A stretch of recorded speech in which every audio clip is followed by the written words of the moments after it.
Da la victoria y nos ciñe de poder, al que me ciñe de poder, aquel que mi victoria es, solo a él alabaré, solo a él exaltaré, al que me ciñe de poder, aquel que mi victoria es. Solo a él alabaré, solo a él exaltaré. De ti será la alabanza en la congregación.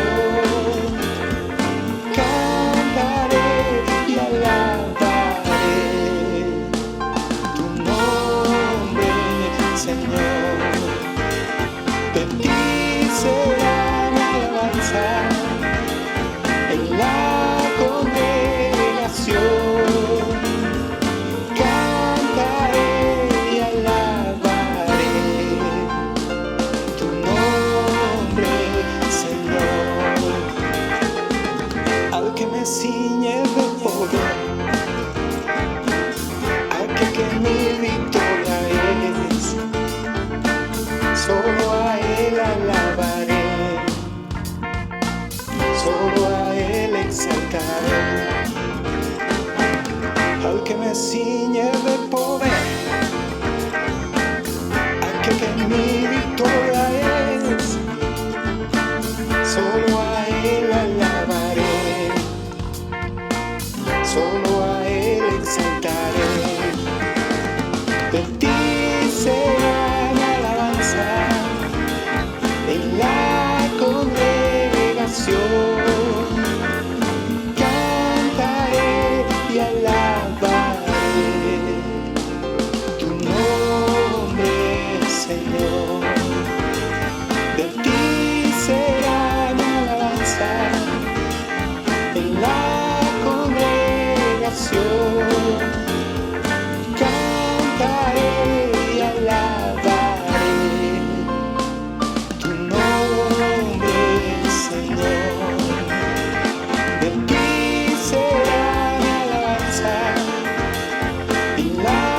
congregación. Cantaré y alabaré tu nombre, Señor. Tu nombre, Señor. Tu nombre, Señor.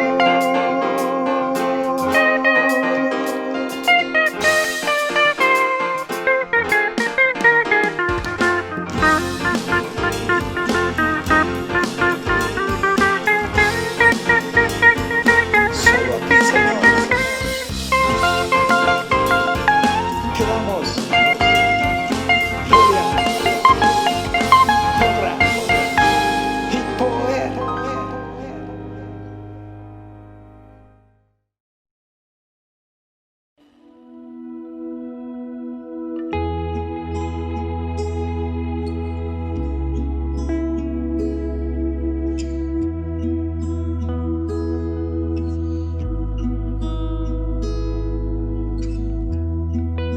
Espíritu de Dios, que toda la creación paseas en esplendor.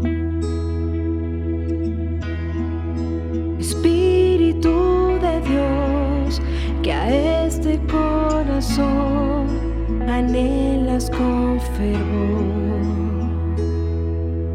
Toma tu lugar en mi interior.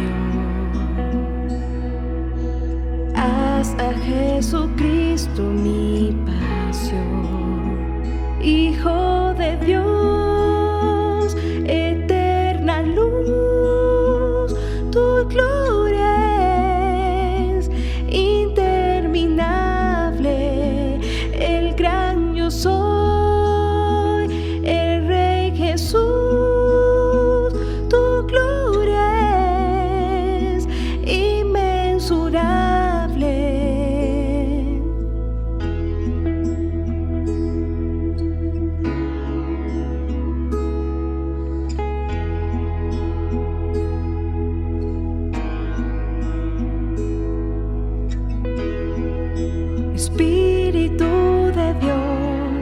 que en la tierra estás hablando de la cruz.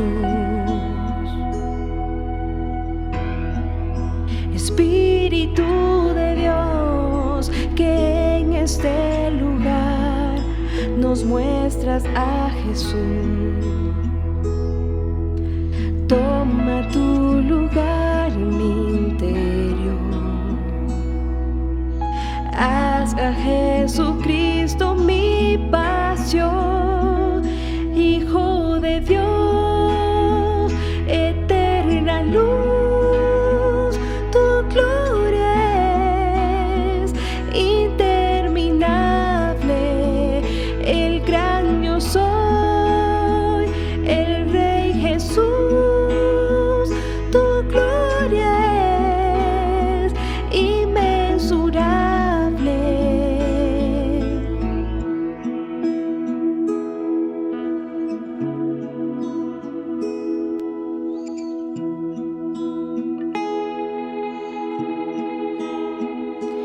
Jesús, sé el centro, la cruz, el cimiento de todo lo que soy.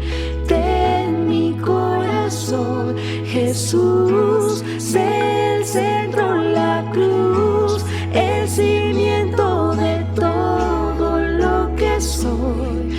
Ten mi corazón, Jesús, sé el centro, la cruz, el cimiento de todo lo que soy.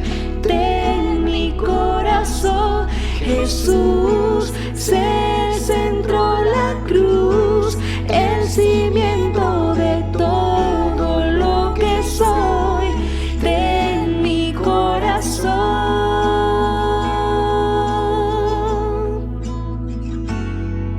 Ten mi corazón, Jesús,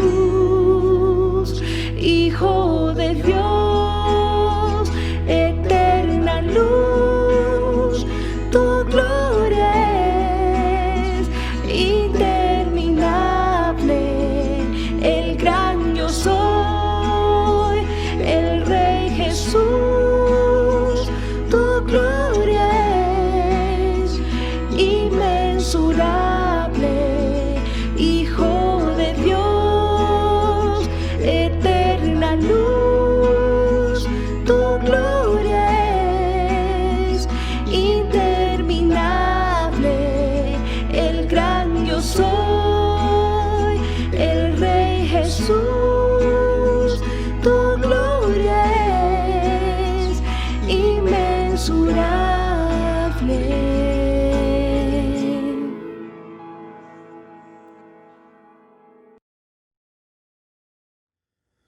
Escuchaba las noticias en estos días y veía la cantidad de problemas por corrupción, por deshonestidad, por trampa, que se escucha tanto de las autoridades como de muchas personas que aprovechan cualquier circunstancia para evadir la ley.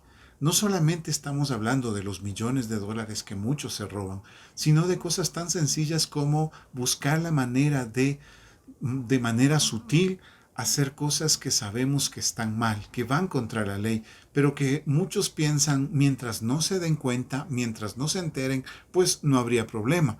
Y es este tipo de actitudes las que están llevando cada vez más a nuestros países, a nuestras naciones y al mundo entero hacia el caos. Se descubren problemas y que realmente avergüenzan tanto a la sociedad en general como al sistema político en particular. Tal tipo de actos estrafalarios, tal tipo de actos de sinvergüencería como robar y aprovecharse de las circunstancias de enfermedad que se está viviendo para poderse hacer con más dinero, más recursos, para poder vender productos a sobreprecio, etc. Y a veces incluso se toma el nombre de Dios para decir que Él es testigo de que yo soy una persona inocente. Es muy triste, es muy doloroso ver este tipo de circunstancias. Pero es algo que no solamente vemos en las áreas fuera de la iglesia, sino que a veces incluso escuchamos de casos en los cuales dentro de la iglesia se han dado robos, se han dado timos, se han dado actos de sinvergüencería que realmente hacen quedar mal al Evangelio de Cristo, hacen quedar mal a la iglesia. Y frente a esto nos queda la pregunta, primero, ¿cómo poder hacer para que la sociedad deje este tipo de actitudes? Y en segundo lugar, ¿cómo hacer para que dentro de la iglesia no se dé este tipo de cosas? Frente a esto me puse a meditar qué tipo de textos bíblicos nos podrían dar luz al respecto y me pareció que hay una serie de textos que son muy adecuados para poder reflexionar en ellos. Se trata de los que encontramos en Primera de Tesalonicenses, en el capítulo 4, versos 1 en adelante, donde dice: por lo demás, hermanos, les rogamos y animamos en el Señor Jesús a que cada día su comportamiento sea más y más agradable a Dios, que es como debe ser, de acuerdo con lo que han aprendido de nosotros. Ustedes ya conocen las instrucciones que les dimos de parte del Señor Jesús. La voluntad de Dios es que ustedes sean santificados, que se aparten de toda inmoralidad sexual, que cada uno de ustedes sepa tener su propio cuerpo en santidad y honor, y no en pasiones desordenadas como la gente que no conoce a Dios. Ninguno debe agraviar ni engañar en nada a su hermano, porque el Señor toma en cuenta todo esto, como ya les hemos dicho y declarado, pues Dios no nos ha llamado a vivir en inmundicia, sino a vivir en santidad. Que el que desecha esto, no desecha a un hombre, sino a Dios, que también nos dio su Espíritu Santo. En cuanto al amor fraternal, no es necesario que les escriba, porque Dios mismo les ha enseñado que ustedes deben amarse los unos a los otros. Y esto es lo que ustedes hacen con todos los hermanos que viven en Macedonia. Sin embargo, les rogamos, hermanos, que su amor abunde más y más, y que procuren vivir en paz, y ocuparse de sus negocios y trabajar con sus propias manos, tal y como les hemos ordenado. Nosotros tenemos en este texto bíblico unas palabras del apóstol Pablo dirigidas a una iglesia que se encontraba en una ciudad llamada Tesalónica. Se trataba de un grupo de creyentes que en su mayoría habían llegado al Evangelio de Cristo siendo todos paganos. ¿A qué me refiero con esto? Cuando el apóstol Pablo predicaba el Evangelio, cuando iba de ciudad en ciudad predicando el Evangelio, por lo general empezaba predicando en la sinagoga, es decir, en el lugar donde se reunían los judíos. Y lo que solía suceder es que los primeros creyentes, los primeros que aceptaban la fe cristiana, eran judíos que se convertían al cristianismo. Sin embargo, cuando llegó a la ciudad de Tesalónica, al parecer o no habían muchos judíos, o la verdad los judíos no estuvieron en lo más mínimo interesados en el Evangelio de Cristo. Por lo cual, lo que sucedió es que los que empezaron la iglesia fueron casi todos personas que nunca habían escuchado ni de la Biblia, ni del Antiguo Testamento, ni de nada de las promesas del Señor para con su pueblo. Así que era una iglesia que prácticamente empezaba de cero. Las iglesias que Pablo fundó en otros lugares tenían una base por cuanto conocían las promesas de Dios y en cierto modo conectaban lo que Dios había enseñado, por ejemplo, sobre el tema de la venida del Mesías con Jesucristo. Pero en cambio, cuando llegó a Tesalónica, se encontró con un grupo de personas que empezaron a seguir a Cristo, pero que nunca habían escuchado lo que decía el Antiguo Testamento. Fueron personas que tuvieron que empezar de cero a aprender lo que Dios estaba haciendo en sus vidas a través de la obra de Cristo Jesús en la cruz. Esta iglesia, pues, es una iglesia que también trajo mucha alegría al apóstol Pablo. A diferencia de las otras iglesias donde estaban los judíos, en los cuales comenzó a tener conflictos debido a que había personas que les amenazaban a quienes eran prosélitos o personas que se acercaban a la fe judía, pero que no se circuncidaban y que sin haberse circuncidado comenzaron a volverse a Cristo. Estas personas tenían un problema, porque los judaizantes, así les llamaban, venían y les decían: si no te haces judío, no puedes ser seguidor de Cristo. Y entonces algunos creyentes que habían empezado muy bien, con pie derecho en los caminos del Señor, comenzaron a pensar que si es que yo quiero servir a Cristo de buena manera, tengo que seguir las órdenes y las normas y tradiciones que me presenta el pueblo judío. Frente a esto, pues, muchas iglesias comenzaron a tener problemas. Comenzó a haber una serie de divisiones entre las iglesias, porque mientras unos comenzaban a seguir a Cristo tal y cual, por la fe únicamente, había otros que comenzaban a cumplir todas las normas del judaísmo y comenzaban a vivir conforme, como si fuesen judíos en cuanto tal. Y ahí es cuando nosotros encontramos diversas cartas del apóstol Pablo dirigidas a personas que comenzaron a predicar que si no te haces judío no puedes ser un buen cristiano. En comparación con esas iglesias, la iglesia de Tesalónica fue una iglesia donde pudo predicar con calma el apóstol Pablo y no encontró los problemas del judaísmo. Pero en cambio, encontró otros problemas. Encontró que habían ciertas actitudes de estas personas que venían de su trasfondo pagano, que ellos no sabían si debían o no debían seguir. Y el apóstol Pablo tiene que enseñarles cómo pueden hacer para poder vivir una vida de santidad y de pureza delante de Dios. De hecho, se dice que la primera carta a los tesalonicenses es la carta donde más se enfatiza el tema de la santidad. El apóstol Pablo les menciona, como ustedes pudieron ver mientras leíamos el texto bíblico, varias veces la santidad como la norma de vida del creyente. Tal vez te estarás preguntando, o a lo mejor ya podrás notar por dónde vamos en relación con lo que hablábamos al principio, de los problemas de corrupción, de mentira y de sinvergüencería que se pueden dar tanto dentro de la iglesia cristiana como fuera de ella. Y la respuesta que nosotros podemos ver viene de esta carta, viene de la palabra de Dios y nos viene a decir que la mejor manera de luchar contra este tipo de circunstancias es cuando nosotros aprendemos a vivir en santidad, cuando sabemos guardar nuestro ser íntegro en santidad. El apóstol Pablo les dice en primer lugar en el capítulo 4, verso 3, la voluntad de Dios es que ustedes sean santificados, que se aparten de toda inmoralidad sexual. La primera parte de este verso, en cierto modo, es el título de todo lo que va a venir más adelante. La voluntad de Dios para sus vidas y la voluntad de Dios para nuestras vidas sigue siendo la misma. La voluntad de Dios es nuestra santificación. A veces hemos cometido un error tanto en la predicación como nosotros como creyentes, en el sentido de que hemos creído que basta con haber aceptado a Cristo como mi Señor y Salvador en algún momento de mi vida, o tal vez con haberme bautizado es suficiente y ya con eso he cumplido con Dios. Pero la verdad es que la voluntad de Dios para nuestras vidas es nuestra santificación. Y mientras nosotros no hayamos desarrollado ese proceso de santificación, todavía nosotros no estamos acorde a lo que es la voluntad de Dios. Miren que no es suficiente con simplemente asistir a la iglesia, asistir al templo, cantar las canciones de adoración. No es suficiente con simplemente decir que somos cristianos o con tener una camiseta que diga que somos cristianos o con escuchar alabanzas en la radio o escuchar muchos sermones día a día.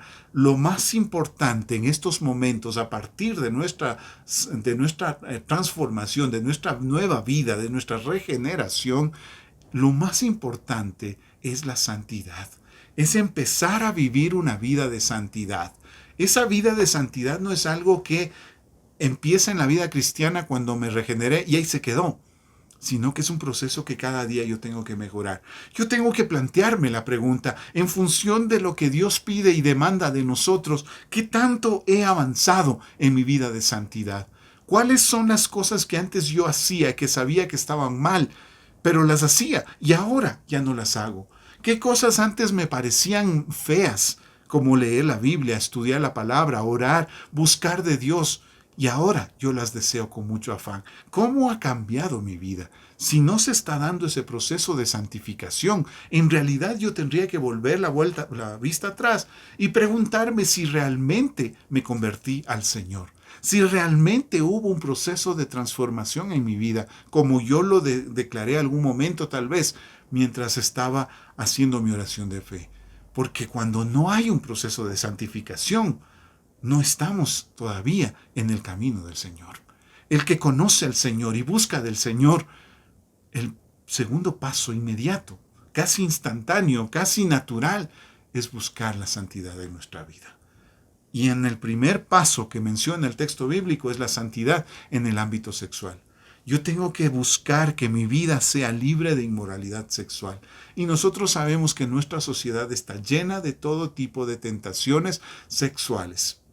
No solamente nos referimos a la pornografía y todo otro tipo de presentaciones que se pueden dar en este mundo que nos incitan y nos llevan a la pornografía, sino que estoy hablando también de el hecho de que cada vez más el mundo es más liberal en este sentido del matrimonio y que piensan que no hay problema si es que una relación de pareja dura un par de meses y se separan. Estamos hablando de que nuestros tiempos actuales han hecho del matrimonio algo muy ligero, algo muy superficial, algo por lo cual no es necesario luchar, algo que en cierto modo se vuelve una carga para muchos y que parece como que muchos preferirían dejarlo a un lado en lugar de luchar por esa relación. La verdad es que la santidad tiene que ver con ese deseo de dejar fuera toda inmoralidad sexual y vivir adecuadamente con mi pareja. La segunda cosa que también menciona el texto bíblico en el verso 6 es: ninguno debe agraviar ni engañar en nada a su hermano. Otra manera de santidad. No debe haber mentiras en nuestra manera de vivir, tanto en la palabra como en las acciones. Nosotros debemos ser personas transparentes e íntegras. Y ahí tú puedes darte cuenta cómo esto puede afectar de manera fundamental a nuestra sociedad. Porque a diferencia de cómo vive el mundo en el cual nosotros estamos incrustados, en el cual la mentira, el engaño es algo muy común y que muchos incluso juran por sobre Dios que hacen o dejan de hacer otra cosa y después nos damos cuenta de que han perjurado. Mientras que esa es la manera de vivir del mundo, la manera de vivir de un creyente tiene que siempre ser de santidad. Es decir, no mentiras, no engaños, no buscar mi mejor beneficio a costa del hermano o del prójimo o del vecino, sino siempre ser transparentes en nuestra manera de vivir. Eso es lo que evidencia nuestra santidad. No el cantar buenos himnos, no el cantar buenas alabanzas, no el orar mucho en la mañana. Lo que realmente manifiesta nuestra vida de santidad es que nosotros sabemos decir la verdad en nuestra manera de vivir. Y en cierto modo, hasta cierto punto, bien lo dijo un predicador hace muchos años, Adrian Rogers, cuando decía que la santidad no se manifiesta en hablar en lengua, sino en saber controlar la que tienes. Y en ese sentido tiene toda la razón. La verdadera santidad se manifiesta cuando nosotros sabemos dominar nuestra lengua y no dejar que ésta diga mentiras o falsos testimonios o sirva para engañar a otras personas.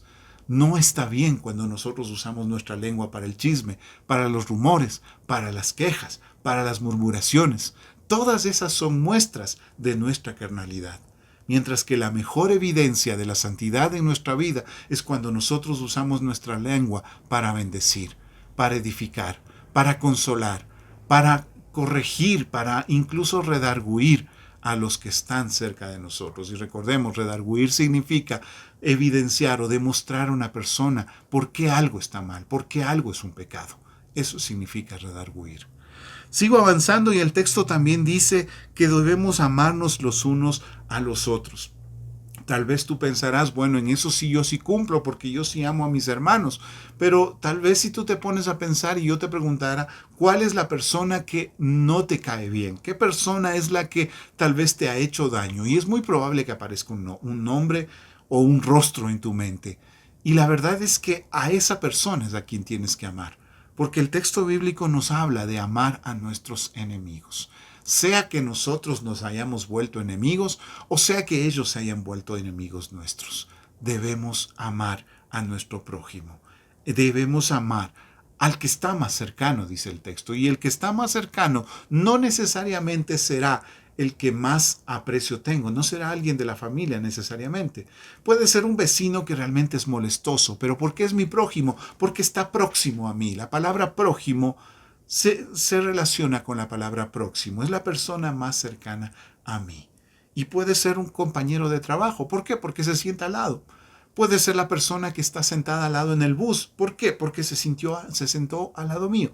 Esa persona es mi prójimo y por lo cual yo tengo que amarle. A pesar de que no haya en cierto modo las razones adecuadas para amarlo, pues yo tengo que amarlo porque a eso me mandó el Señor.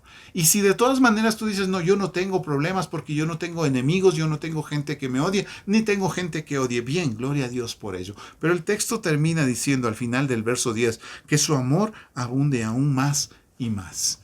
No te conformes pensando ya he logrado llegar al nivel que Dios quiere de mi vida. Tú tienes que plantearte lo siguiente: el nivel al cual Dios quiere llevarte de amor es el nivel que te planteó Cristo. No te compares con Hitler, no te compares con alguna persona que te parece muy despiadada, muy mala, y no digas, bueno, comparado con él yo sí soy una buena persona. Compárate con Cristo, porque eso es lo que Dios nos mandó a hacer.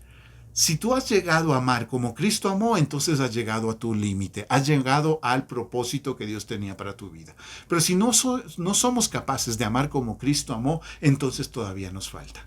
Tenemos que seguir trabajando en nuestra santificación. El siguiente elemento que menciona el texto son 3 recomendaciones muy interesantes. La primera es que procuremos vivir en paz. Recordemos que vivir en paz no tiene que ver solamente con que no haya peleas en la casa.